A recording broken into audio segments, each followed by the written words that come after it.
All right, so this is an introduction to periodization. And here we are again at this issue of scope. Remember, scope is kind of how we draw lines or circles or boxes around parts of history and talk about what's inside or outside that circle or on either side of that line. And historians do this with periods, right? Historians create periods to logically define and categorize and think about history, whether it's world history or your personal history, right? I mean, again, if we're talking about your personal history, there might be periods, right? Before birth, infancy, being a toddler, elementary school. We can create these periods to define your life, and we put things into those categories. Or we might have, a completely different set of periods, right? It might be, while your parents were married and after your parents got divorced or something like that, or before you were this religion and then when you converted to this other religion. So, historians use different kinds of events to define periods, and that's part of what we do in a history class. So one example of this is the difference between BCE and CE. Right? BCE stands for before the Common Era. Now currently we're in 2013 CE, or later, I don't know, maybe I haven't redone this video for a couple of years and it's now 2015. Hard to say. But we're in the Common Era. Right?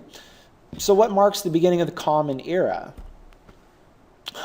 Well, we're going to debate this. We can debate this, right?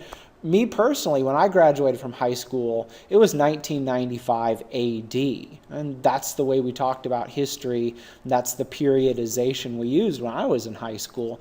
AD stands for Anno Domini, in the year of our Lord. It's a Latin phrase, right? Anno is year and Domini is Lord. It doesn't stand for after death. Right? That's an easy thing for children to remember. And so that's why we talk about it that way. But, Jesus was born in one year and then he died 33 years later. There's no, before Christ and then after death. There's not 33 missing years from history, right? So, cavemen lived in about 10,000 BC, and BC is before Christ. And so we might ask ourselves, isn't this a rather Christian way of looking at history? Well, yeah, it is. But aren't BCE and CE also Christian ways of looking at history? I mean, before the Common Era corresponds perfectly to BC, and CE corresponds perfectly to AD. So, we're still in this problem of periodization and how do we define the beginning of the Common Era. And, in world history, at least how it's done in the United States of America, the birth of this guy Jesus is the event that defines our biggest ideas of periodization. We do have other periodization markers, though. For example, for Muslims, it's 1434 AH. They date the time to Muhammad's Hajj, or his pilgrimage to Mecca. It's 221 under the French Revolutionary or Republican calendar. They chose to start over after their revolution. They said, we've had a revolution, history starts today, and here's our new calendar. Who's right? I can't say. I mean, I've grown up in this AD, BC, BCE, CE type of calendar, so I think that's normal. I also think it's normal to eat peanut butter and jelly together, but some people don't. So, we're going to do it the way our culture does it. Does that mean we're right? I'm not sure. Now for this class, though, we're going to use the College Board's AP, periods for AP World History. I'm not sure if these are the best ones. At various times, we'll talk about whether these are the best ways to periodize history. But these are the ones that are on the test you're going to take next year. So let's start learning them. So period 1 covers prehistory to 600 BCE, right? Cavemen, early civilizations like Egypt. Period 2 goes from 600 BCE to 600 CE, right? Early empires, Alexander the Great, the Qin dynasty, the Han dynasty, Roman Empire, the Olmec civilizations of Mesoamerica, right? Swords, shields, horses, stuff like that.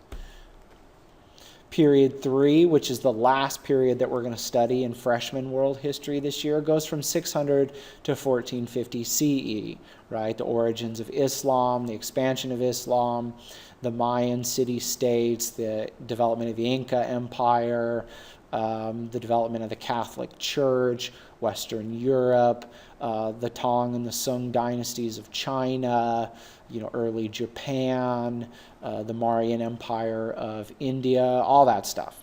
Okay, period 3. Period 4, 1450 to 1750 CE, that'll be the first period we'll study next year in world history, right? The arrival of Columbus in the New World, the rise of the great empires like Ghana and West Africa, the rising power of Europe in the world, European exploration, the Aztec Empire, stuff like that.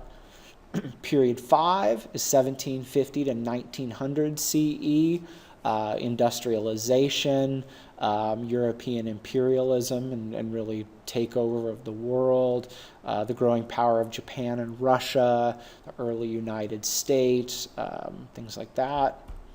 And finally, period 6, 1900 CE to the present, all these scientific and technological advancements, a growing world civilization that perhaps unites us all in a single civilization, a soccer match or a Justin Bieber video or a Michael Jackson video and Coca-Cola will show you all that. So these are the 6 periods that the College Board uses for AP World History, and these are the periods that we're going to use for this course. And so more than anything, periodization is a really useful tool, and it helps to think about periods as ways to remember things about history.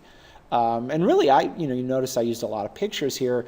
In my mind, I think it's very helpful to have mental pictures about what's going on in a period, and then usually I can figure stuff out. Often we're going to compare and contrast civilizations inside of a period, or we're going to talk about change over time from, period 2 to period 3 or things like that. Often too, if you can remember what life was like in a period, you can usually make a really clear argument, even if you can't quite remember the specific details. Personally, I'm not really good with dates. I know that sounds funny for a history teacher to say, but I tend to think in periods and big movements and big changes over history. I tend not to get hung up on the details as much, and you're going to find I tend to teach that way as well. So that's it. Thanks for watching.